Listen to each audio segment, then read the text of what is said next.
The rushing wall of water wiped out entire villages, destroyed a critical hydropower plant, and as of tonight puts the largest nuclear reactor in Europe in danger of melting down. So, if this was intentional, it was not a military tactic, it was an act of terrorism.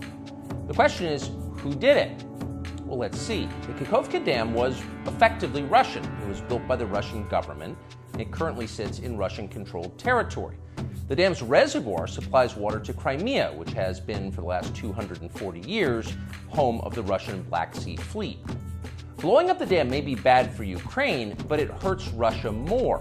And for precisely that reason, the Ukrainian government has considered destroying it. In December, the Washington Post quoted a Ukrainian general saying his men had fired American-made rockets at the dam's floodgate as a test strike. So really, once the facts start coming in, it becomes much less of a mystery what might have happened to the dam. Any fair person would conclude that the Ukrainians probably blew it up, just as you would assume they blew up Nord Stream, the Russian natural gas pipeline, last fall. And in fact, the Ukrainians did do that, as we now know. It's not like Vladimir Putin is anxious to wage war on himself. Oh, but that's where you're wrong, Mr. and Mrs. Cable News consumer. Vladimir Putin is exactly that sort of man, the sort of man who'd shoot himself to death in order to annoy you.